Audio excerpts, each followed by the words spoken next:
என்னால் முடிஞ்ச எல்லா எஃபர்ட்ஸும் நான் போட்டிருக்கேன் இந்த படத்துக்கு. நான் புதுமுகம் தான். என்னை நம்பி எனக்கு சான்ஸ் கொடுத்த தமிழ் சாருக்கு first I like to thank him.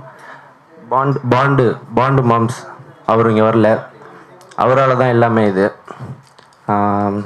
அவர் இல்லைன்னா எனக்கு இந்த வாய்ப்பு கிடச்சிருக்காது. என்னை நம்பி இந்த வாய்ப்பு கொடுத்து எங்கள் டேடி இதுக்கு முழுக்க சப்போர்ட்டாக இருந்தார். அவருக்கும் இந்த இடத்துல நான் தேங்க்ஸ் சொல்லிக்கிறேன். கண்டிப்பாக எல்லோரும் பாருங்கள். ஜூலை 11 ரிலீஸ் ஆகுது. அது பெரிய ஸ்கேல் படம் இல்லைனாலும் ஒரு நல்ல கதை தான். கண்டிப்பாக எல்லோரும் இதை பார்க்கலாம். மேலும் நான் மக்களை என்டர்டெயின் பண்ண என்னால் முடிஞ்ச எல்லா ஸ்டெப்ஸையும் எடுக்கிறேன். அதுக்கான இதையும் நான் கொடுக்குறேன். தேங்க்யூ.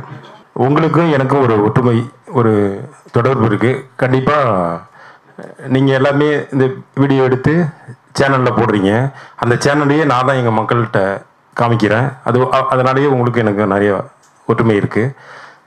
அதை பண்ணும்போது எனக்கு ஒரு சின்ன ஆசை இருந்தது. அப்போ யாரோ சூப்பர் ஸ்டார் முதற்கொண்டு யாரோ எல்லா நடிகரும் நடிக்கிற படத்தெல்லாம் நான் போட்டு எங்கள் ஊரில் எல்லாத்தையும் காமிச்சேன், எங்கள் மக்களுக்கு காமிச்சேன். ஏன் நம்ம பையனை நடிக்க வச்சு நம்மளே காமிக்க கூடாதானே எனக்கு ஒரு தோணுச்சு. அதில் தான் எங்களுக்கு தேட்டரும் இருக்குது. அப்புறம் யாராவது படத்தையெல்லாம் இங்கே நம்ம தேட்டரில் போட்டோம், நம்மளையும் பையனையும் பண்ண வைக்கலாமேன்னு எனக்கு ஒரு ஆசை இருந்தது. அந்த ஆசையை தான் இப்போ நிறைவேற்றிருக்கேன். கண்டிப்பாக என் பையன் அவ்வளோ சூப்பராக நடிச்சிருக்காரு. நான் பெருமையாக சொல்லிக்கூடாது, மற்றவங்க தான் சொல்லணும். இருந்தாலும் அவருக்கு அந்த வெறியெலாம் இருக்குது. இந்த படம் பெருசாக மாறும். இந்த படத்தை விட பையன் இன்னும் நிறைய படத்தில் நடிக்கிறதுக்கு ஆண்டவனை ப்ரே பண்ணிக்கிறேன். இந்த படம் சரியான கதை, கிராமத்து கதை. அது அவங்க சொல்லுவாங்க சரியாக இருக்கும், நல்லதே நடக்கும். தோற்றம்னா என்னன்னு சொல்லிட்டு நிறைய பேருக்கு தெரியும். இந்த படம் ஸ்டார்ட் ஆனோன்னே எல்லாரும் கேட்ட கேள்வி என்னென்னா, நக்கலாக ஒரு விஷயம் கேட்டாங்க, தோற்றம்னா என்ன, அப்போ மறைவு எப்போ அப்படின்னு சொன்னாங்க. இந்த படத்துக்கு மறைவே கிடையாது. எந்த காரணத்து கொண்டும் மறைவே இருக்கவே இருக்காது. ஏன்னா இதில் எல்லாரோட உழைப்புமே இருக்குது. பருத்தி வீரன் சித்தப்பா அவரோட தம்பியாக நான் நடிச்சிருக்கேன். அவரு நீங்கள் எல்லாம் சின்ன வயசுலேருந்து பார்த்துருப்பீங்க. அவர் ஒரு ஹீரோவாக பண்ணியிருக்காரு. உங்களுக்கெல்லாம் ஒரு விஷயம் தெரிஞ்சிருக்கும். இளைய தளபதின்ற விஷயமே அண்ணங்கிட்ட இருந்து தான், அவர்கிட்ட இருந்து வாங்கப்பட்ட ஒரு விஷயந்தான். அவர் என்னைக்காக இருந்தாலும் ஹீரோவாக தான் பண்ணியிருக்காரு. அவரோட பையனாக நம்ம இளம் பரத் பண்ணியிருக்காரு. இன்றைக்கி தொடங்கப்பட்ட இந்த பயணம் கண்டிப்பாக மிகப்பெரிய ஒரு விஷயமா இருக்கும். நீங்களாம் நிறைய கொஷின் கேட்டீங்க, எவ்வளவோ கேள்வி கேட்டிருக்கீங்க, எல்லாமே பண்ணியிருக்கீங்க. பட் ஆனால் இது எல்லாமே திரும்பி பார்க்குறப்போ எங்களோட உழைப்பு எத்தனையுமே இதில் போட்டிருக்கோம். இந்த படத்தை கொண்டு போய் இந்த மீடியாவான நீங்கள், எங்கள் நண்பர்களான நீங்கள் எல்லாருமே கொண்டு போய் ஒரு நல்ல முறையில் சேர்த்தணுன்றது தான் எங்களோட விஷயம். இன்றைக்கி சூழ்நிலை எவ்வளோ மோசமாக இருந்தாலும் ப்ரொடியூஸ் பண்ணியிருக்காரு இளங்கோவன் சார். ஒரு ரூபா 100 ரூபா கேட்டால் கூட யாருமே இன்றைக்கி தரமாட்டாங்க. ஆனால் இன்றைக்கி இத்தனை லட்ச ரூபா செலவு பண்ணி இந்த ஒரு படத்தை கொடுத்துருக்காரு.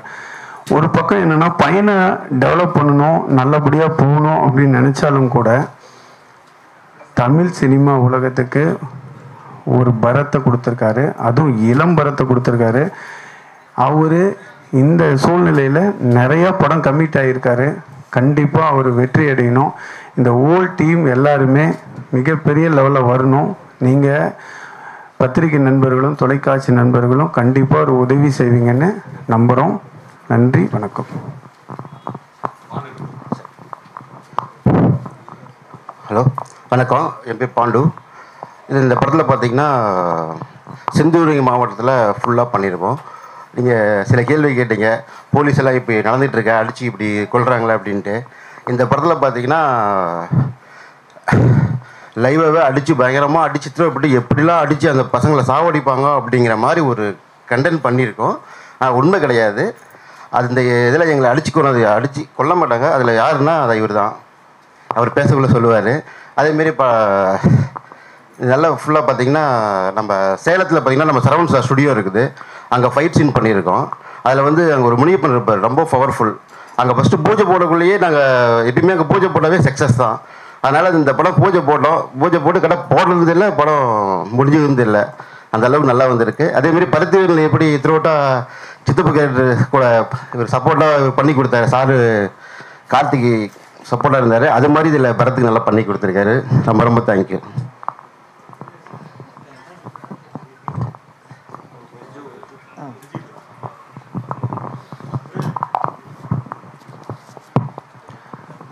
எல்லா பத்திரிகை நண்பர்களுக்கும் தொலைக்காட்சி நண்பர்களுக்கும் என்னோட நன்றியும் வணக்கத்தையும் சொல்லிக்கிறேன்.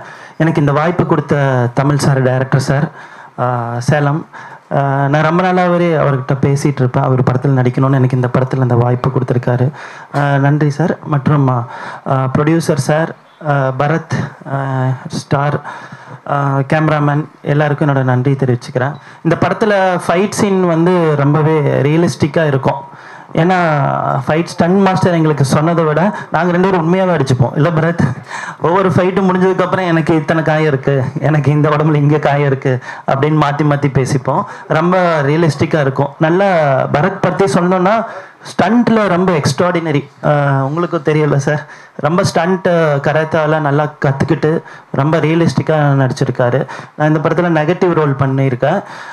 கொஞ்சம் டைரக்டர் சார் இதை எப்படி ஸ்கெட்ச் பண்ணியிருக்காங்கன்னா பயங்கரம் மிரட்டலாக இருக்கும். இப்போ நம்ம நியூஸ்லலாம் பார்க்குற மாதிரி அந்த மாதிரி ஒரு ஸ்டப்பான கேரக்டர், ஒரு அக்யூஸ்ட் மாதிரி ட்ரீட் பண்ணி அவங்கள எப்படியெல்லாம் கொடுமைப்படுத்தக்கூடாதோ அதை அப்படி கொடுமைப்படுத்துவ மாதிரி இருக்கும். இந்த இது கிட்டத்தட்ட லைவ் கண்டென்ட் மாதிரி அது இருக்கும். இந்த படத்தை சரியான முறையில் எல்லாருமே மக்கள் எடுத்த சேர்க்கணும் அப்படின்னு கேட்டுக்கிறேன். தேங்க்யூ. எல்லாருக்கும் இனிய மாலை வணக்கம். எல்லோரும் நல்லா இருக்கீங்களா? நான் வந்து தமிழுக்கு தான் முதல்ல தேங்க்ஸ் சொல்லணும். ஏன்னா தமிழ் வந்து இது வரைக்கும் 4 படம் 5 படம் டைரக்ட் பண்ணிங்களா, 6வது படம். அதில் ஒரு படத்தை தவிர எல்லா படத்துலையும் நான் நடிச்சிட்ருக்கேன்னு நினைக்கிறேன். அவர் வந்து சேலம், நான் சேலத்து டைரக்டர்ன்றதுனால அவர் எனக்கு ரொம்ப பிடிக்கும். அவரோட பொதுவாக ஒரு படம் நடித்தா அது வருமா வராதான்னு ஒரு பயம் இருக்கும். ஆனால் தமிழ்கிட்ட வந்து படம் நடித்தா கண்டிப்பாக அந்த படம் ஸ்க்ரீனுக்கு வந்துடும் அப்படிங்கிறதுல மிகப்பெரிய ஒரு நம்பிக்கை இருக்குது எனக்கு. அதே மாதிரி இந்த படமும் தேட்டருக்கு கொண்டு வந்துட்டேன். அப்படியே அதில் வந்து இளம்பரத்து தம்பி வந்து ரொம்ப ஃபைட்லாம் ரொம்ப அழகாக பண்ணியிருக்கான், எக்ஸ்ட்ராடினரியாக பண்ணியிருக்கான். எக்கோ டவுன் பண்ணோம், டல் பண்ணோம்.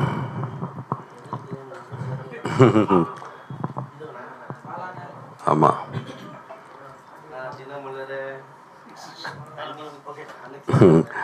அது மாதிரி இது வந்து அவர் சொன்ன மாதிரி நிறைய எஃபர்ட் போட்டிருக்காரு. இது வந்து ஒரு வில்லேஜ் செட்டப் கதை தான் சேலத்தில். அப்புறம் அவங்க ஊர் செந்தூரை, இன்னும் நிறைய ஊர்களில் எடுக்கப்பட்ட படம். அதில் நான் ஒரு நல்ல கேரக்டர் ரோல் பண்ணியிருக்கேன். என்னோடய கேரக்டர் பேசப்படுற மாதிரி இருக்கும். அந்த கதையே அப்படி தான் இருக்கும். கதையும் ஒரு நல்ல என்டர்டெயின்மெண்ட்டோட ஒரு மெசேஜ் சொல்கிற ஒரு படமாகவும் வந்திருக்கு. நான் பார்த்துட்டேன், டப்பிங் பண்ணிட்டேன், நல்லா வந்திருக்கு. இது ரசிகர்களுக்கு இந்த செய்தியை கொண்டு போய் சேர்க்குறவங்களுக்கு எல்லாத்துக்கும் நன்றி சொல்லிக்கிறேன். தேங்க்யூ. நான் அண்ணன் சொன்னார், சேலமில் நான் ஒரு 5 படம் 6 படம் பண்ணியிருக்கேன். ஆனால் அந்த படங்கள்லாம் ரிலீஸ் ஆகிறதுக்கு ஒரு சில காரணங்கள் இருக்குது. ஒரு என்னென்னா, அங்கே சேலமில் வந்து ஒரு சேலம் சரவணா ஸ்டுடியோஸ்னு ஒன்று ஒரு எங்களுக்கு அண்ணன் வந்து எங்களுக்காக ஒரு மிகப்பெரிய ஒரு சாம்ராஜ்யத்தை உருவாக்கி வச்சுருக்காரு. நான் என்னோட படம் என்னோட படம் எல்லா படத்துடைய பூஜை வந்து சேலத்தில் வைப்பேன். எனக்கு மிகப்பெரிய ஒரு சக்ஸஸ் வைப்ரேஷனாக இருக்கும். அது எண்ட் ஆஃப் தி செஷன்லேயே அந்த படத்தை நான் முடிச்சதுக்கப்புறம் நாங்கள் ஒரு போய் எண்டில் வந்து அங்கே பூஜையை வந்து நாங்கள் பண்ணுவோம். ஸோ இது எதுக்காக நான் இந்த டைமில் சொல்கிறேன்னா, சேலமில் வந்து ஒரு நியூ மாடர்ன் தேட்டர்ஸ் மாதிரி அண்ணன் ஒரு மிகப்பெரிய ஒரு மாடர்ன் தேட்டர்ஸை உருவாக்கிட்டு இருக்காரு. ஸோ கூடிய விரைவில் எல்லா சினிமா நம்ம ஹைதராபாத்தில் போய்ட்டு ராமோஜி ஃபிலிம் சிட்டியில் நம்ம ஷூட்டிங் பண்ணுவோம். ஆனால் சேலமில் அண்ணன் ஒரு மிகப்பெரிய ஒரு சாம்ராஜ்யத்தை உருவாக்கிட்டு இருக்காரு. ஸோ ஃப்யூச்சரில் எல்லா படங்களும் கண்டிப்பாக அங்கே ஷூட்டிங் வந்து நம்ம வருவோம். ஸோ அதில் எந்த ஒரு நம்பிக்கையும் இல்லை. இந்த தருணத்தை நான் இந்த விஷயத்தை சொல்ல வருது, ஒரு சந்தோஷமான விஷயம் சேலத்தை உருவாக்கிட்டு இருக்காருன்னு சொல்ல வரேன். ரொம்ப நன்றி அண்ணனுக்கு. இந்த விஷயத்தை இந்த தருணத்தில் நான் நன்றி சொல்கிறேன். நான் கண்டிப்பாக நன்றிண்ணே. நான் வந்து சரவணன் ஸ்டுடியோன்னு ஒரு ஸ்டுடியோ ஒன்று ரெடி பண்ணிகிட்ருக்கேன். வர்ற பிள்ளையார் சதுர்த்தி அன்னைக்கு அங்கே ஒரு கோயில், பிள்ளையார் கோயில் கட்டிகிட்ருக்கேன். அதுலேயே அதில் ஒரு முனிப்பன் கோயில் இருக்குது. ஒரு 3 ஏக்கர் ஃபுல்லி காம்பவுண்டட் பண்ணியிருக்கேன். உள்ளே ஏதாவது செட்டு போடலாம், அந்த மாதிரி செட்டு ஏதாவது போடலாம். அங்கே ஒரு 100 பேர் தங்கலாம்.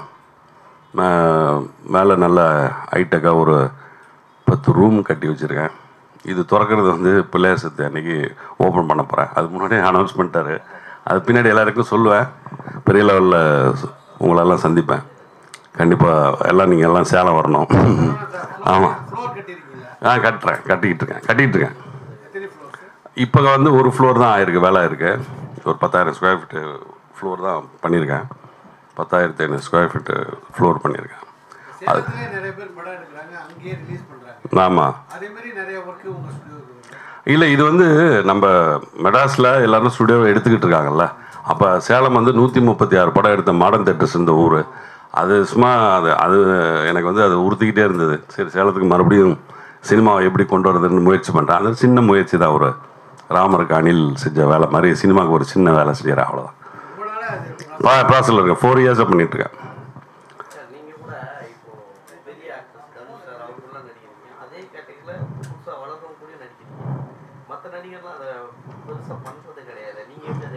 நான் வந்து இயல்பாக அப்படி தான் எனக்கு இந்த கதை பிடிச்சிருந்துச்சி. நான் வந்து ஒரு கதை சொன்னேன் அப்படின்னா எனக்காகவே செஞ்சு தான் வந்து என்கிட்ட கதை சொல்கிறதுக்கு முன்னாடியே பிளான் பண்ணி இது அண்ணா நீங்கள் தான் பண்ணணும் அப்படின்னு சொல்லிவிடுவார். அப்படி சொல்கிறப்போ இது எனக்காகவே பண்ணப்பட்டதுன்றதுனால நான் மறுப்பே சொல்ல முடியாது. தமிழ் வந்து எனக்கு தெரிஞ்சு தமிழ் வந்து ஒரு ரீசனபுளான படம் எடுக்கிற ஆள். அதனால் நான் பரத் வந்து அது இல்லாமல் வரக்கூடிய ஒரு எல்லா தகுதியும் வளர்த்துக்கிட்டு வந்திருக்கு. அப்படி டெஃபினட்டாக ஒரு நல்ல படமாக இருக்கும். நல்லா அவன் வந்து ஃபோட்டோஜெனிக் ஃபேஸு உள்ள படம் பார்த்தீங்கன்னா தெரியும். பாட்டெலாம் ரொம்ப அழகாக வந்திருக்கு. இந்த படமும் வெற்றி அடையணும். நான் விஜய் டிவிக்காக பண்ணேன் மகாநதின்னு ஒரு படம். ஆனால் சீரியலில் அது வந்து ஏற்கனவே அது ஒரு சகோதரிகளின் கதைன்னு சொல்லி ஆரம்பித்து அது வந்து எனக்கு வந்து ஒரு 28 நாள் தான் நான் வர முடியும் அப்படின்னு சொல்லி ஃபிக்ஸ் பண்ணி போன படம் அது சீரியலில். அது முடிச்சதுக்கப்புறம் இன்னும் டைம் இல்லை, சீரியல் பண்ணுறதுக்கு டைம் இல்லை, போயிட்டுருக்கு.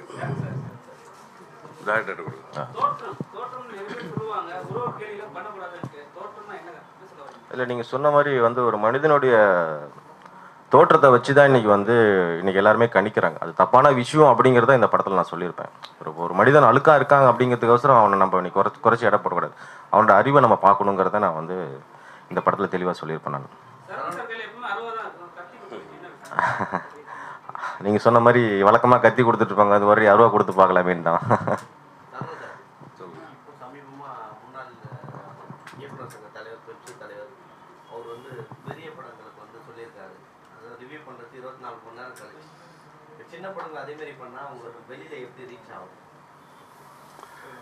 இது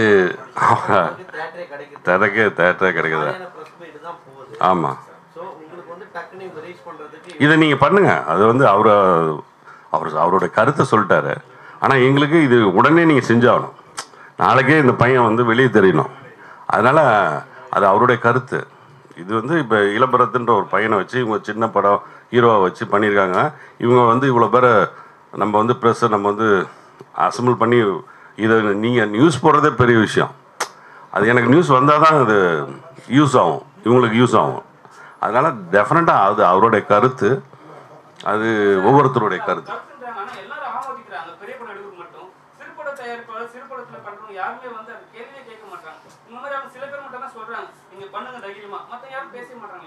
இல்லை, அவங்க வந்து பேசுறதுக்கு முன்னாடியே அது மறைக்கப்படுது நிறைய. இது இப்போ நம்ம போயே சேராது. நான் சொல்கிறேன்னா நான் இங்கேயும் இருக்கேன் அங்கேயும் இருக்கேன். அதனால் நான் சொல்கிறேன். எனக்கு இளம்பரத்தும் வேணும், தனுஷ் சாரும் வேணும். நான் எல்லா படமும் அப்படி தான் நான் இதில் நல்ல கதை இருக்குது, அவ்வளோதான். எந்த இடத்துல நல்ல கதை இருக்கோ அங்கே போய்டுவேன். நான் சும்மா என் புருஷனும் கச்சேரிக்கு போனான்னு நான் போய் எந்த படமும் நடிக்க மாட்டேன். சும்மா நல்லா இருந்ததுன்னா கொஞ்சமாவது ரீசனபுளாக இருந்தால் தான் நான் படம் நடிக்கவே போகிறேன். அது மாதிரியான ஒரு நல்ல கதை அம்சத்தோடு உள்ள படம் தான் இது. தமிழ் பண்ணியிருக்கிற இந்த கதை, அதில் எந்த மாற்று கருத்தும் இல்லை.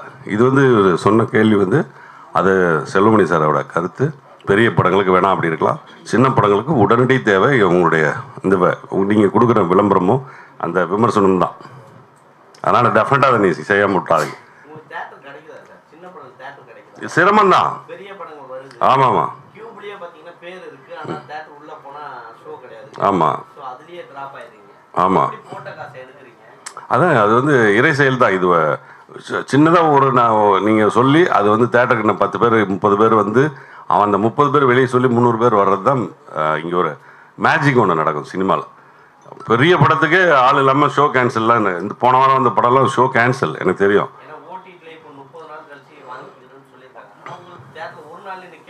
ஆமாம் வாங்கவே மாட்டுறாங்க. ஓடிடிலாம் ஒரு எல்லாமே அதெல்லாம் ஓடினா தான் வாங்குறாங்க. ரொம்ப சிரமமான ஒரு சினிமா. இந்த சினிமா தான் 91லேயும் அப்படி தான் இருந்துச்சு. இது அப்போ மட்டும் இல்லை, இப்போ மட்டும் தான் வந்திருக்குலாம் இல்லை, எப்போவுமே அப்படி தான் இருக்குது. நல்ல படங்கள், பெரிய படங்கள் மட்டும்தான் ஓடிட்டுருக்கு. நம்ம வந்து புதிய பாதைன்னு ஒரு படம் பார்த்திபன் சார் எடுத்து வெளியே வரப்போ அவர் புது முகம்தான். அவர் அதுக்கு முன்னாடி சினிமாவே பார்த்ததே இல்லை. ஆனால் அந்த படம் வந்து அந்த கதை ரொம்ப அழகாக இருந்தது, மக்களுக்கு பிடிச்சிருந்தது. அதனால் அந்த முகத்தை ஒத்துக்கிட்டாங்க. அது மாதிரி இந்த பையனை இளம்பரத்தை ஒத்துக்கிட்டாங்கன்னா அவன் நாளைக்கு பெரிய ஹீரோ ஆகிடுவான். இந்த கதை அந்த மாதிரி ஒரு கதையாக அமைஞ்சிச்சு அப்படின்னா பை காட் கிரேஸ் அது நடந்துருச்சுன்னா அது ஆகிடும். அப்படி நடக்கிறப்ப அது இறை செயல். இது சினிமா வந்து சினிமா மட்டும் இல்லை, வாழ்க்கையே எல்லாமே வந்து நம்ம கையில் எதுவும் இல்லை, இறைவனோட செயல் தான். தெய்வமே வாங்க, தெய்வமே குரலை காணாமன்னு பார்த்தேன்.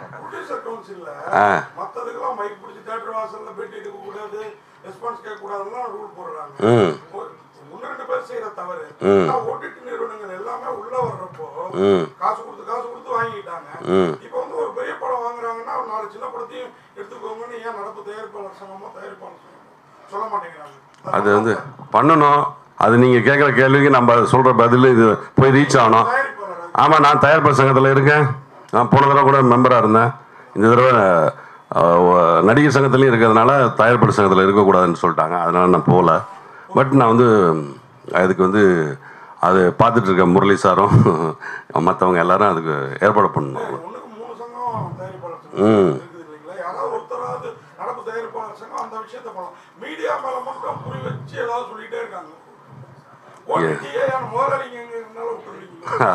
அப்படிலாம் இல்லை, அது முரளி சார் முடிவெடுக்கணும், அந்த கேங் முடிவெடுக்கணும். நிறைய வேலை இருக்கு அதில்.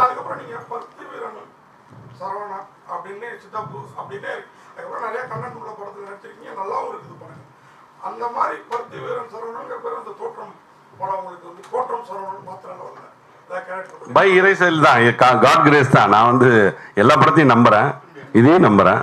அப்படி நடந்துருச்சுன்னா ஹாப்பி தானே.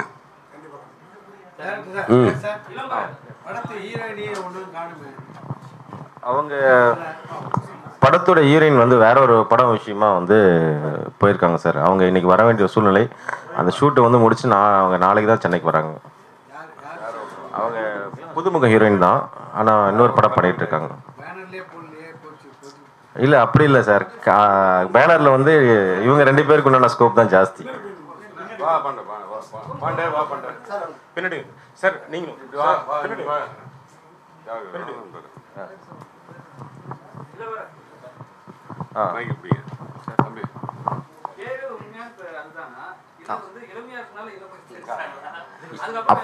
அப்பா பேரு இளங்கோவன், அதுல இருந்து இளையன இனிஷியல் பரத், இள பரத்.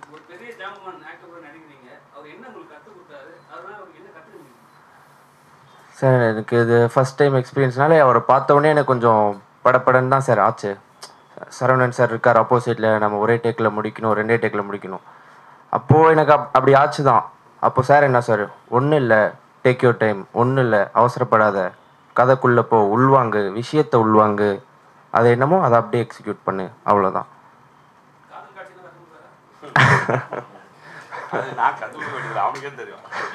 காலேஜ் தான் படிச்சுட்டு இருக்கேன். இல்ல ஃபைனல் இயர். ஆமா, எவ்வளவு படம் வந்திருக்கு, சரவணன் சார் நடிச்சிருக்காரு. அதெல்லாம் அப்படி ப்ரொமோஷனுக்கு வர மாட்டார், ஹீரோயின் மாதிரி தான் வருது. உங்களுக்கு மட்டும் ஸ்பெசிஃபிக்கா வந்திருக்காரு, உங்களுக்கு படத்துக்கு தான் வருவாங்க. தமிழுக்காக வந்திருக்கேன், இவனுக்காக வந்திருக்கேன், அவங்க அப்பாக்காக வந்திருக்கேன். ரொம்ப என்னை வந்து அவங்க வீட்டில் உதாரணத்துக்கு நான் செந்துறைன்னு ஒரு அது எந்த ஊர், சிதம்பரம் பக்கத்தில், அரியலூர் பக்கத்தில் ஒரு டிப்பிக்கல் வில்லேஜ், பக்கா வில்லேஜ். அங்கே ஒன்றுமே இல்லை, வெயிலுக்கு ஒதுக்கிறது கூட மரல. ஒரு தேட்டரில் உட்காந்துருந்தேன். அவங்க வீட்டில் போய் எனக்கு ஒரு மட்டன் குழம்பு செஞ்சு அவர் எடுத்துகிட்டு வந்தார். அவங்க அப்பா அங்கே இருக்காரு. அந்த மட்டன் குழம்பு எனக்கு ரொம்ப பிடிச்சிருந்துச்சு. நான் அதை எடுத்துக்கிட்டு நான் ஊருக்கு போகிறேன், அந்த டிஃபன் பாக்ஸோட ஊருக்கு போகிறேன்ட்டு அந்த டிஃபனை அப்படியே எடுத்துகிட்டு வந்துட்டேன் நான். அது மாதிரி அவங்க வீட்டில் வச்சு சாப்பிட போகிறாங்க. அதனால் அந்த சாப்பிட்ட 2 விசுவாசத்துக்காக வந்திருக்கேன், அவ்வளோதான். இல்லை, ரொம்ப நல்லா கவனிச்சாங்க. அதை ஸ்பெசிஃபிக்காக சொல்லணும், அதுக்காக சொல்கிறேன். அது மட்டனுக்காக இல்லை, ரொம்ப நல்லா உபசரிப்புக்கிறது வந்து நீங்கள் வந்தீங்கன்னா ஒரு காஃபி கொடுத்து மரியாதை பண்ணி அப்படியே உணவு கொடுத்து அதை அன்பாக வச்சுட்டு போங்க, இந்த அவருக்கு செஞ்சிருங்கன்னு சொல்லிட்டு போயிடலாம். அவருக்கு நிறைய வேலையாட்கள் இருக்காங்க. ஆனால் அதெல்லாம் செய்யலாம். அவங்க வீட்டு அம்மா வந்து எனக்கு பக்கத்தில் வந்து செஞ்சு கொடுத்து எப்படி இருக்குண்ணா நல்லா இருக்குண்ணான்னு கேட்டு ரொம்ப அருமையாக கவனிச்சுக்கிட்டாங்க. அதை மறக்கவே முடியாது. அதனால சொல்கிறேன். சென்னையில் தியேட்டர் நல்லா இப்போ இடிச்சுட்டே வராங்க. ஆமாம், இப்போ இது ஒரு டிஃபிகல்ட் வருதுல இல்லைங்க. ஆனால் இது வந்து இப்போ வந்து ஆடியன்ஸ் வந்து கொரோனாக்கு அப்புறம் வேறு மாதிரி ஆகிட்டாங்க. எல்லா படங்களையும் எல்லா லாங்குவேஜையும் படம் பார்க்குறாங்க. அவங்க நல்லா படத்தை விமர்சனம் பண்ண ஆரம்பிச்சிட்டாங்க. இப்போ எல்லாம் அந்த ஓடிடி விஷயம் இந்த இவர் தினமில் இவர் சொன்னதுக்கு மாதிரி கார்த்தி சொன்ன மாதிரி அவர் சொன்ன மாதிரி இல்லை, நல்ல விமர்சனங்களுக்கு உள்ளாகுது. நிறைய பேர் வந்து இவருக்கே சின்ன பசங்கள்லாம் ரொம்ப அழகாக படம் பார்க்க ஆரம்பிச்சிட்டாங்க. எது நல்லா இருக்குது நல்லா இல்லைன்னு முன்னாடியே தெரியுது. அதனால் அவங்க தேட்டருக்கு வர்றதே அதை வச்சு தான் எப்படி வர்றாங்க இந்த படத்துக்குன்னு எனக்கு ஆச்சரியமாக இருக்குது. ஃபஸ்ட்டு நாள் ஒரு படத்துக்கு திப்பு திப்புன்னு கூட்டம். ஒரு 10 மணிக்கு நான் ஒரு தேட்டரில் இருக்கேன் மெட்ராஸில். 10 மணிக்கு வர வேண்டிய படம் 11 மணிக்கு வருது. நீங்கள் போயிட்டு அப்புறம் வாங்கினான்னு சொன்னாங்க. விஷால் சார் படம் எஸ்ஜே சூர்யா நடித்தாங்கல்ல, அதுக்கு முன்னாடி வரைக்கும் அந்த 10 மணி வரைக்கும் கூட்டமே இல்லை. கொஞ்ச நேரத்தில் அது அந்த படம் எப்படி இருக்குன்னு நியூஸ் ஆகிடுச்சு போல இருக்கு. அப்படியே கொஞ்ச நேரத்தில் தீ மாதிரி கூட்டம் வருது. அது எப்படி மார்க் ஆண்டனி, நான் அதை கண் கூட பார்த்தேன். அது 1 மணி நேரம் நான் வீட்டுக்கு போயிட்டு வரதை விட நான் இங்கேயே உட்காந்துறேன், எனக்கு டிக்கெட்டை போடுங்க அப்படின்னு சொல்லிட்டு நான் உட்காந்துருந்தேன். அந்த கூட்டம் வந்து நான் நேரில் பார்த்தா எனக்கு இன்னும் ஆச்சரியமாக இருக்குது. எங்கிருந்தோ புற்றீசல் மாதிரின்னு சொல்லுவாங்கள்ல, அப்படியே ஈசல் வர்ற மாதிரி வராங்க. ஆனால் இதே எல்லா படத்துக்கும் நடக்குதான்னு கேட்டால் காலக்காட்சிக்கு கிடையவே கிடையாது. அது ஜனங்க தெரிஞ்சுக்கிறாங்க. இப்போல்லாம் ரொம்ப அட்வான்ஸாக இருக்காங்க. அதனால் அதெல்லாம் நம்ம இதெல்லாம் மறைக்கவே முடியாது.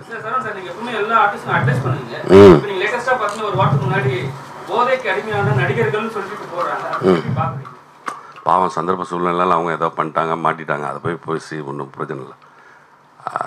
தவறு தான் செஞ்சுட்டாங்க, என்ன பண்ணுறது, உள்ளே இருக்காங்க. ஒன்றுமே பண்ண முடியாதுங்க. அது வந்து அவன் வந்து உள்ளே போகணுன்னு தலையில் எழுதியிருக்கு அவனுக்கு. அதனால் அது அவன் செஞ்சுட்டாங்க. ஆமாம், இப்போ மட்டும் இல்லை, அது எப்போ காலங்காலமாக. நான் எங்கள் அப்பனே போலீஸ் தான், எங்கள் அப்பாவே போலீஸ் தான். எங்கள் அப்பா இன்ஸ்பெக்டர் போலீஸ். நான் ரிட்டையர்மெண்ட் ஆகிட்டார். எங்கள் அப்பாலாம் அடிக்கவே மாட்டார். அப்படி கண்ணிலே அப்படி பார்ப்பார். எங்கள் அப்பா என்னோட உயரமாக இருப்பார், கையில் அவ்வளோ பெருசு இருக்கும். ஒரு அடி அடிச்சா சுற்றிட்டு விழுந்துருவான். ஒரு அடியை தான் அடிப்பார். அப்படி ரொம்ப கோவம் தான் ஒரு அடி இருப்பார். மேட்டூர் டேமில் எனக்கு தெரிஞ்சு ஆடி 18 அன்னைக்கு ஒரு பையன் வந்து கட்டி வச்சு இழுத்துட்டு அவன் கமலஹாசன் மாதிரி இருக்கான் அழகாக. அவன் சட்டையை கழட்டி பின்னாடி இழுத்துட்டு வந்தாங்க, அவன் கையில் கட்டி. எங்கள் அப்பாட்ட கொண்டு வந்து நிறுத்துனாங்க. என்னடா ஆச்சுன்னா, எங்கள் அப்பா ஸ்டேஷன்லேருந்து கேட்குறாரு, உட்காந்துட்டு கேட்குறாரு.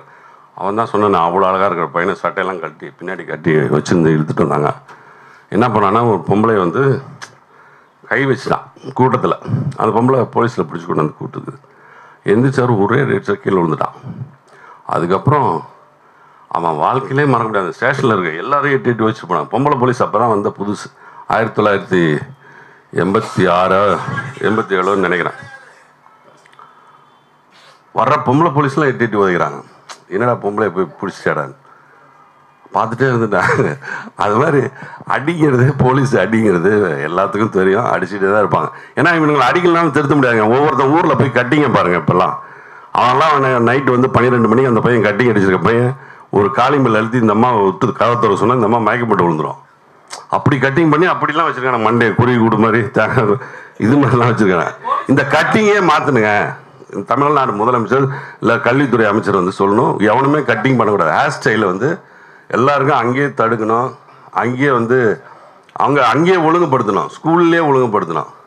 அவன் கட்டிங் பண்ணுறதை கூட தடுக்க முடியாமல் ஒருத்தன் அவங்க அப்பா கட்டிங் பண்ணக்கூடாதுன்னு சொல்லி ஆட்டோவை உடைச்சிருக்கான். ஒரு 10 நாளைக்கு முன்னாடி, 7 நாளைக்கு முன்னாடி ஒரு பையன் அவங்க அப்பா கட்டிங் கரெக்டாக பண்ணிடான்னு சொன்னதுக்கு ஆட்டோவை சுத்தமாக அவன் சொந்த அப்பாவோட ஆட்டோவை பீஸ் ஆக்கி வச்சிருக்கான்.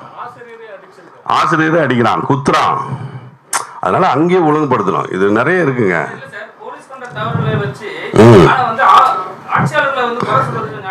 இல்லவே இல்லைங்க.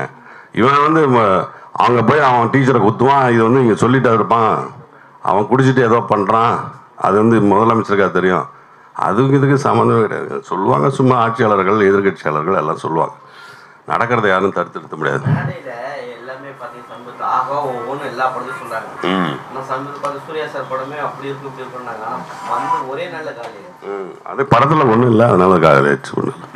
பெரிய படங்கள் வந்து மேடையில இப்போ சமீபத்தில் தனுஷ் சார் கூட பேசுறாங்க, அந்த பெரிய அளவுக்கு இல்ல. ஆமா. இப்போ ராஜன் சார் சொன்னாரு, இந்த மாதிரி மேடையில பில்டப் பண்றவங்கலாம் காலியாகினே இருக்காங்க. ஆமா, படத்துல இருந்து அதான் சொன்னேன், இந்த மார்க் ஆண்டனி சொன்ன மாதிரி தான். அதுல நல்லா இருந்துச்சு, தேட்டரே கொண்டாடினா. நான் 25வது நாள் நான் திருப்பி ஒரு தடவை படம் பார்த்தேன். 23வது நாள் ஒரு தடவை மார்க் ஆண்டனி மறுபடியும் பார்த்தேன். எப்படி மறுபடியும் குதிச்சு படம் பார்க்குறான். சூர்யா சார் படத்தில் கை தட்டவே இல்லை மேட்டர் இல்லை. அதே மாதிரி தான் குபேராவும் அந்த மாதிரி தான் ஆயிடுச்சு. ஆமா, மார்க் ஆண்டனி சொல்லிருக்கீங்க. அடுத்தது அதே டைரக்டர் வந்து அஜித்தை வச்சு பண்றதா ஒரு தகவல் பரவுது. ஒருவேளை இதுக்கான இதுவா தெரியல எனக்கு. என்ன அவர் யார் டைரக்டர் இல்லை, எனக்கு அவரு அந்த படத்தோட டைரக்டர் யாருன்னு எனக்கு தெரியாது. மார்க் ஆண்டனி படம் சீச்சி, நான் அப்படிலாம் என்னைக்குமே யார்ட்டையுமே அது பண்ணுவேன், டைரக்ட் பண்ணுவேன், பண்ண போறேன். நான் கேட்டிருக்கேன், 2-3 ஹீரோட கேட்டிருக்கேன் சார். நான் அது முடிவாகும் இன்னும் 2-3. ஆமாம், நான் ஒரு ஹீரோட கேட்டுக்கிட்டே இருக்கேன். நிறைய பேர் இருப்பாங்க. சித்தப்பூ கார்த்தி வேற அளவு அறிமுகம் பண்ணி அமித்ஷார் கப்பு தொடர்பு இல்லை அது. ஆமாம், அதுவும் இறை செயல் தான். நான் சொல்லுவேன், திருப்பி தப்பிக்கிறது தான். கடவுள் கிருபை இருந்தால் மட்டும்தான் இங்கே எல்லாருமே செய்ய முடியுங்க. நம்ம நினச்சா ஒரு காரியத்தை செய்ய முடியாது. அது கடவுள் கிருபை இருக்கணும். அந்த கிருபை இருந்தால் மட்டும்தான் அந்த காரியத்தை செய்ய முடியும். மறுபடியும் படம் எடுக்கிறதுக்கு அல்லாஹ் அருள் புரியணும், அவ்வளோதான். அவருக்கு அமீருக்கு. இப்போ உங்க தமிழ் சினிமால இருந்து ஒரு மிகப்பெரிய ஹீரோ வந்து அரசியல் குதிச்சிருக்காங்க. தமிழ் சினிமால இருந்து நிறைய பேர் சப்போர்ட் பண்ணுறதுக்கு பயப்படுறாங்க. ஆளுங்கட்சியை பார்த்து போனா ஒருவேளை மாட்டிப்போம், ஏன்னா அவங்க இருக்காங்க. உங்களுடைய கருத்து, நீங்க யாருக்கு சப்போர்ட் பண்றாங்க? எனக்கு வந்து தம்பி விஜய் வந்து ஜெயிக்கணும், வாழ்த்துக்கள். ஆமாம், அவருடைய எஃபர்ட்டு அவர் கரெக்டாக வந்து செஞ்சிட்ருக்கார். அவர் வந்து செஞ்ச பிறகு நம்ம விமர்சனம் பண்ணிக்கலாம். விஜயகாந்த் பையனே வந்துட்டாரு, அவரு இல்ல. இப்போ நீங்க ஒரு அப்பா ஸ்தானத்துல இருந்து அந்த பையனுக்கு என்ன படைத்தலைவன் ஓரளவுக்கு பரவாயில்ல, நல்லா போயிருக்கேன். அவருக்கு வந்து என்னுடைய வாழ்த்துக்கள் எப்பவுமே இருக்கும். அவர் எப்போ கூப்பிட்டாலும் நான் போவேன். அந்த படத்துல நடிக்க வேண்டியது. நான் என்னை கேட்டாங்க, எனக்கு டேட்ஸ் இல்லை, நான் ஒரு வேறு படத்தில் லாக் ஆகிருந்தேன், அதை சொல்லியிருந்தேன், அதனால் போகல. கண்டிப்பாக நான் நடிப்பேன். ஆமாம், அம்மா பார்த்துட்டு தான் இருக்கேன். அப்பப்போ பேசுவேன், டிஸ்டர்ப் பண்ண மாட்டேன், அவ்வளோதான். தேங்க்யூ. அடுத்ததாக சாட்டை திரைப்படத்தின் இயக்குனர் அன்பழகன் அவர்களை பேச அன்போடு கேட்டுக்கொள்கிறோம். எல்லாருக்கும் வணக்கம். ப்ரொடியூசர் இளங்கோவன் சார் எனது நண்பர். அவர் ரொம்ப கொடுத்த அன்பு தொகையில் தான் நான் இங்கே உட்காந்துருக்கேன். ஆக்சுவலாக அடுத்த சாட்டை ஷூட்டிங் வந்து நான் கும்பகோணம் பக்கத்தில் எங்கள் ஊர் பக்கம், அதாவது செந்துரை சார் சொன்னாங்களா, அது பக்கத்தில் உடையார்பாளையம் சிவன் கோயிலாண்ட பாட்டு ஷூட் பண்ணிகிட்டு இருந்தோம். அப்போது இளங்கோவன் சார் ஒரு நாள் ஃபோன் பண்ணி எங்கே ஷூட்னு கேட்டார். இங்கே நடந்துகிட்ருக்கு சார், பாட்டு தான் எடுத்துகிட்டு இருக்கோம்னா. அப்போது சரி நான் வரேன் அப்படின்னு சொல்லி சொன்னார். அப்புறம் திடீர்னு வந்தார். பரத் சிஸ்டர் எல்லாருமே ஃபேமிலியோடு வந்தாங்க. நான் எடுத்துகிட்டு இருந்தது அது ஆக்சுவலாக அடுத்த சாட்டை வந்து காலேஜ் ஸ்டூடெண்ட்ஸுடைய ஸ்டூடெண்ட்ஸு அந்த பாட்டில் இருப்பாங்க. பரத் பார்க்கும்போது அப்போ ஸ்கூல் தான் படிச்சுட்டு இருந்தாப்புல, +1 நினைக்கிறேன்.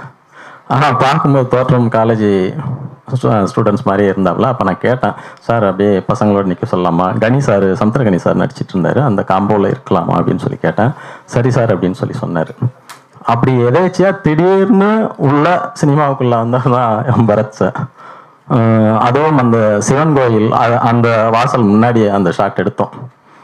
அப்புறம் அது வந்த பிறகு அது திரும்ப பேப்பர் ஆடில் வந்துச்சு, வெள்ளி மலர் அந்த மாதிரி இதெல்லாம் பார்க்கும்போது ரொம்ப ஹாப்பியாக இருந்துச்சு. அது எல்லாமே பரத்துக்கு சார் சொன்னார் இல்லையா, அது கடவுளுடைய கிருபை ஆசீர்வாதம்னு சொல்லி அந்த மாதிரி இயற்கையாக அமைஞ்சிருக்கு. அது ஆட்டோமேட்டிக்காக அடுத்தடுத்து நடந்துக்கிட்டே இருந்துச்சு. அப்புறம் இடையிலாம் நாங்கள் பேசணும், சரி இந்த மாதிரி ஒரு படம் பண்ணலாம் அப்படின்லாம் சொல்லி பேசிகிட்டு இருந்தோம் பரத்தை வச்சு. அதற்கான பேச்சுவார்த்தைகள்லாம் போயிட்டே இருந்தது. திடீர்னு பார்த்தா ஒரு நாள் நம்ம டைரக்டர் இந்த படத்தில் ஆரம்பிக்கிறாங்க பண்ணுறாங்கன்னு சொல்லி சொன்னாங்க. உண்மையிலேயே மிகப்பெரிய சந்தோஷமாக இருந்துச்சு. நான் பண்ணுற மாதிரியே இருந்துச்சு. இது நான் இப்போ கூட இது என் படத்துக்கு கலந்துக்கிட்ட மாதிரி தான் ஒரு உள்ளுக்குள்ளே ஃபீல் இருக்குது. வாழ்த்துக்கள். டைரக்டரு பரத், ஹோல் டீமுக்கும் என்னுடைய வாழ்த்துக்கள், ப்ளஸ்ஸு என்னுடைய ப்ரேயரும். தேங்க்யூ. தேட்டருக்குள் ரிலீஸ் பண்ணுறவர் அவர் தான் சக்ஸஸ்ஃபுல்லாக. அந்த சக்ஸஸ்ஃபுல் ஜேர்னியில் நானும் அவருக்கு கூட சேர்ந்து ட்ராவல் பண்ணுறதில் ரொம்ப ப்ளஷராக ஃபீல் பண்ணுறேன். அண்ட் தென் நம்ம இளபரத் பற்றி சொல்லணும்னா, எனக்கு ஃபஸ்ட் டைம் பார்க்கும்போது நியூ ஃபேஸா சார் அப்படின்னு யோசித்தேன். பட் அவரோட ஆக்டிங் பர்ஃபார்மன்ஸ் வைஸ் நீங்கள் பார்த்தீங்கன்னா இவர் வந்து நியூ ஃபேஸ்ன்னு சொல்லி யாருமே சொல்ல மாட்டீங்க. ஏன்னா அந்தளவுக்கு எக்ஸ்ட்ராடினரியாக லவ் போர்ஷன் ஆகட்டும் அண்ட் சென்டிமெண்ட் சீக்வன்ஸ் ஆகட்டும் எல்லாமே நீட்டாக அழகாக பண்ணியிருந்தார். அண்ட் தென் இதில் ஆன்டி ஹீரோ வில்லனாக பண்ணியிருந்தது நம்ம விஜய் சார். இவரது வந்து பார்த்தீங்கன்னா நீங்கள் இப்போ ரீசெண்டாக கேள்விப்பட்ட அந்த போலீஸ் மேட்டர் அது எப்படி இருக்குமோ அது லைவாக இவர்கிட்ட பார்க்கலாம். அந்தளவுக்கு கொடுமை டார்ச்சர் பண்ணியிருப்பார் படத்தில், அந்தளவுக்கு அழகாக பண்ணியிருந்தார். தேங்க்யூ.